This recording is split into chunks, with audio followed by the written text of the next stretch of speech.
दोस्तों, क्या आप जानते हैं कि हमारे इस ब्रह्मांड में जहां आज ग्रह, सूरज और हजारों तारे हैं, वहां आज से 1300 करोड़ साल पहले सिर्फ एक धूल व गैस का गोला ही एग्जिस्ट करता था। और इसी धूल व गैस के गोले से करोड़ों साल बाद हमारे इस यूनिवर्स का जन्म हुआ। दरअसल यह बात आज से 1300 करोड़ साल पहले की है।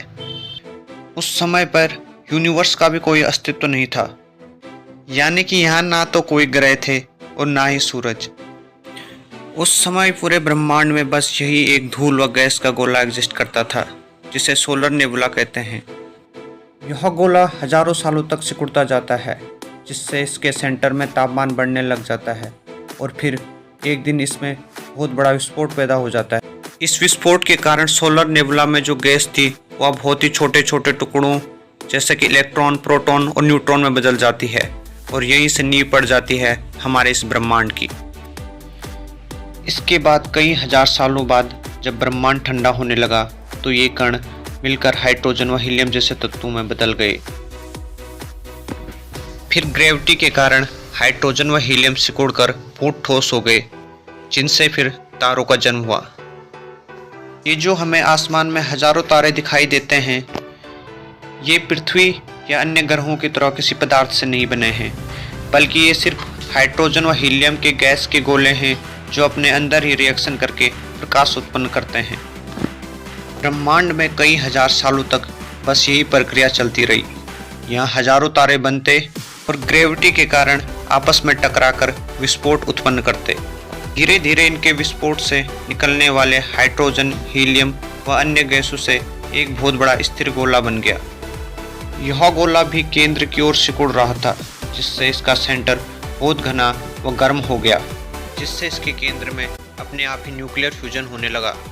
न्यूक्लियर फ्यूजन एक ऐसी प्रक्रिया है जिसके लिए बहुत हाई टेम्परेचर चाहिए होता है, और जब हाई टेम्परेचर में दो हाइड्रोजन के कण आपस में टकराते हैं तो इससे बहुत ज़्यादा एनर्जी प्रोड्यूस होती है, और यह एनर्जी लाइट के रूप में प्रोड्यूस होती है। दरअसल इसी गोले को हम सूरज कहते हैं। असल में सूरज भी पृथ्वी या अन्य ग्रहों की तरह कोई सॉलिड स्थान नहीं है, बल्कि यह भी अन्य तारों की तरह हाइड्रोजन व हीलियम गैस का गोला है। ब्रह्मांड में सूरज बनने की क्रिया हजारों सालों तक चलती रही। इसी समय बिग बैंग की घटना के बाद जो ब्रह्मांड में इलेक्ट्रॉन, प्रोटॉन व न्यूट्रॉन के पार्टिकल अस्तित्व में आए थे, ये ग्रेविटी के कारण ठंडे होकर आपस में चिपककर बहुत विशाल ठोस गोलों में बदलने लगे। वहीं जैसे जैसे सूरज विकसित हो रहा था, यह ब्रह्मांड के कुछ भाग को अपने ग्रेविटेशनल फोर्स के कारण स्टेबल कर रहा था। वहीं सूरज से बहुत तेज हवा भी चलती थी। इन हवाओं ने कई छोटे व हल्के पिंडों को सौर मंडल से बाहर उड़ा दिया। इससे सौर मंडल के अंदर एस्टेरॉयड के तब टकराने की संभावना बहुत कम हो गई।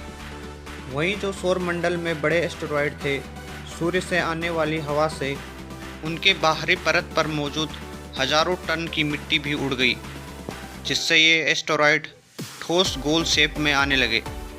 फिर कुछ समय के बाद इन एस्टेरॉयड और सूरज का वेट इतना बैलेंस हो गया, जिससे ये सूरज का चक्कर लगाने लगे, और इन्हीं एस्टेरॉयड को हम आज ग्रह कहते हैं।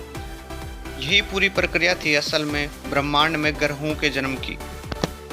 आज हमारे ब्रह्मांड में 8 ग्रह हैं, इनमें से ही एक हमारी पृथ्वी भी है। तो यह था पूरा प्रोसेस पृथ्वी के जन्म का।